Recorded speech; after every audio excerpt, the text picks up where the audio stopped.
Shia LaBeouf is in it. Josh Brolin's in it. I mean, they went and got Zach Wheeler. Okay, 5 years, 116, solid ERA on the year in 2019. In a 3.96. But Didi Gregorius, look, I made up a joke last night on Instagram how, Twins fans rejoice. Didi Gregorius is in the National League. But look at this problem here. He signs 1 year, $14 million. He does great in the postseason. But he missed 82 games in 2019, finished off with only 16 home runs and a 238 batting average. Keep in mind, he also was recovering from Tommy John surgery. So I don't know what the Phillies are thinking right now. I mean, are you trying to get the 2016 Didi Gregorius here? Because the 2021, I don't know what they're doing, honestly, with this. I like the Zach Wheeler one, but the Gregorius one, it's a little iffy for me. I don't know what the Phillies are honestly doing. And then the Mets, they went and got guys like Michael Wacha at this point. They were flirting with trying to bring in Josh Hader. No, Scott, it just feels like the Mets are doing this again. They're going to get past their prime pitchers and players to come play for 1 year, come on out and meet the Mets and try and pack up Citi Field. I don't know. It's been a kind of a messy hot stove in the National League East right now, aside from the National signing Strasburg. Well, let me clarify the Philly situation. Okay, the only reason Didi Gregorius is there is because of the guy by the name of Joe Girardi. And if Joe Girardi feels that he can get any mileage out of Gregorius, that's the only chance you have. But I understand that part of the whole thing. A player sometimes will go to a situation where he's familiar with the manager, and the manager has comfort. And, again, a change of scenery is what it is. And that might be the right move for Didi Gregorius with Joe Girardi. And I'll tell you one thing I like about the Phillies, though, Jake. Joe Girardi was a home run hire. He really was. Oh, yeah, definitely. So, you get a guy like Joe Girardi filling out the lineup covered with Bryce Harper as well as some of the other players. I think the Phillies can make more noise than we probably think that they will because you have a guy that did win a World Series, Joe Girardi. So, and he won Manager of the Year with the Miami Marlins. What does that tell you? Miami Marlins. Do I need to say it again? No. Oh, yeah. Well, I mean, like I said, I like the Joe Girardi move. I like the Zach Wheeler one. I'm not too sure on that one going forward. But, when I'm looking at teams like the Mets and the Phillies, I'm looking at that team going, okay, who can dethrone the Washington Nationals? And you brought up a great point. The Phillies definitely have that now. You got Zach Wheeler. You also got that Aaron Aola pitcher as well. He was good last year. And then they got a solid young lineup there, too. I mean, I believe they got Real Moto coming back as well with that team. So it's interesting. And, the great thing is, Scott, I'm so happy right now because we're a few days away from Christmas, and we're already talking baseball. Right. I mean, we're talking about hot stove, and I'm sitting here going, man, I just want the season to start already. But it's been great here to have that, like I said, that stocking stuffer going forward. Well, let me tell you one thing, Jake. I remember many years ago, and I enjoyed doing this, is covering the baseball winter meetings. And I'm going to tell you something. When you go to the baseball winter meetings, it really kind of that's where a lot of these great moves have been made. I mean, for example, when the Tigers traded for Dontrelle Willis and Miggy Cabrera at the winter meetings, okay, Miguel definitely found himself a good spot in Detroit, and they had a lot of success there. So don't kid yourself with the baseball winter meetings when you have all these executive general managers hanging around the lobby, having all these conversations. You just never really know in your mind, okay, exactly what comes away. Especially get them under one roof, hotel, restaurants. It's a much bigger event. If you ever get a chance, Jake, to go ahead and go to a baseball winter meeting, my advice to you, buddy, if you really like baseball as much as you do it. If I ever get that chance, hopefully I'm sitting by Chris Mad Dog Russo and be able to talk baseball. He'd probably be there. Yeah, now, whether or not there have been as many trades these days made as there is in the past, another dynamic, but when I had done it a few times, it was just a really great experience. Plus, I also landed a baseball job one time at the baseball winter meetings as well. So you don't know who you're going to bump into. The only regret I ever had back then was I never had my digital smartphone or camera phones to be able to take the pictures I probably didn't get. So, but that's pretty interesting stuff. So, okay, so on the hot stove, let's shift our attention over to Thursday Night Football. What do you think about tonight's matchup? Well, I would have to say if you have some Christmas wrapping that you need to do, or you got some Christmas cookies, watch one half of football and then move on, because tonight this is going to be a blowout. The Jets and Ravens tonight. Now, there's been talk about Lamar Jackson. I want to talk about this here for a minute. Earl Thomas came out yesterday, and he talked about how he wants the NFL to, step up their game with officiating Lamar Jackson. They're saying that, that a lot of players are going after their legs. There has been no reports, no evidence proving that they are doing that. I mean, I've seen it a couple of times, but nothing too egregious. And so here's a question I have for you, Scott. If you're John Harbaugh, let's say it's 21-0 at the end of at halftime, when do you decide to pull out Lamar Jackson, especially when they had 10 days to prepare for his next game against Cleveland? Great question. I would pull him out at the end of the third quarter. That's what I would do. Right. And then go to RG3. That's me. No, the great thing is about Jackson's situation is that he has 28 touchdowns, 5 interceptions on the year. But the thing about him, compared to how Cam Newton was focused on, Cam Newton doesn't have the weaponry that Lamar Jackson has. He has 3 tight ends.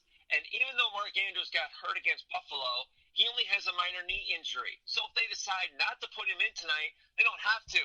They can use Hayden Hurst. They can use Nick Boyle at that point. They still got a great running game in Mark Ingram. Willie Snead's out there. The rookie, Marquise Brown.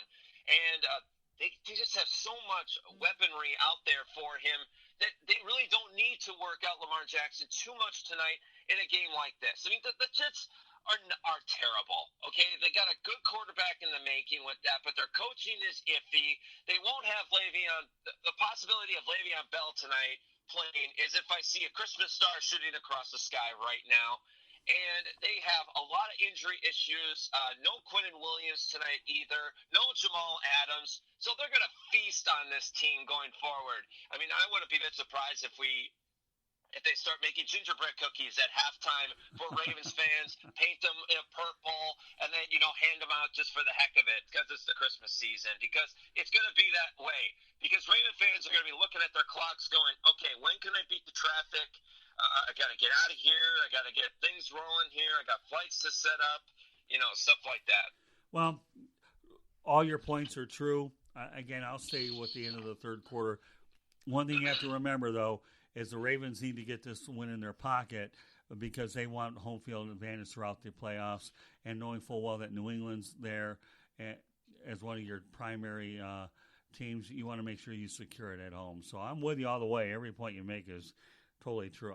Me personally, it would be the end of the third quarter to make sure you have it in your pocket and the lead is deep enough. But no more than the third quarter. But I like the gingerbread cookies analogy.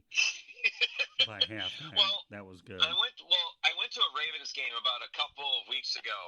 It was after Thanksgiving, and I was just excited because talking to some of these Raven fans, they were talking about how they got some of the old school things back from the Baltimore Colts days still here, and I'm like, well, what could that be? And they said, well, there's a Johnny Unitas statue and out there, and I'm like, okay, I'm listening. So every time, so people were walking into the stadium, M&T Bank Stadium. I'm sitting there with a Ray Lewis jersey on, Packers sweatshirt underneath, everything. I'm decked out. It's cold. It's rainy. Sold out. But every single fan walked up to Johnny Unitas and went down to his foot and just rubbed it for a moment. And I look over and I'm like, that's a golden toe. What is that? And I guess it's like good luck for, the Ravens tonight. So you're going to be seeing that happen. They also have the old band from the Baltimore Colts. They have continued doing this for the last 45 years, the last 26 years or more for the Baltimore Ravens. So they have this band come out. They're playing the songs. Everybody's having a great time. They got this Ravens walk. I mean, when you go to a Baltimore game now, you got that football fantasy out there, that old school one, like the good old days. Like there was old NFL films of a guy in a cigarette, doing the Colts chant when he was doing it. He was like in some like white uh, tight shirt or something in the snow, and it kind of just felt like that in Baltimore. It was amazing to see. So you're going to see that again tonight. It's going to be loud. It's going to be exciting. People are excited to see the MVP. But like I said, they got things to do. So do we. And I think it would be good to do the third quarter. Well, I actually saw a Ravens game 20 years ago when the Detroit Lions were there. Tell me about it. Beautiful stadium. Obviously, I'm sure that they have done a lot more to the fan experience.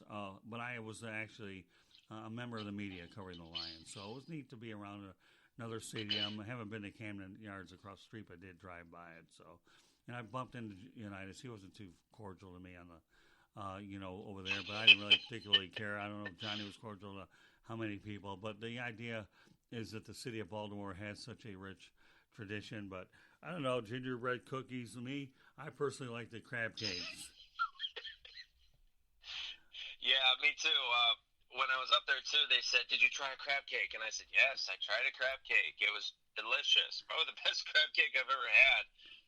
To know that, but you talk about for a moment the best thing about that Ravens walk is you walk right by Camden Yards. Right. Now I know the Orioles are not the Orioles of the past. I get that, but when you walk through there, you got those great memories of Cal Ripken Jr. in 1994. Breaking that record. You got Eddie Murray in your mind when the Orioles were good. So when you walk down by Camden, you walk right into M&T Stadium, and I think that is really cool to see.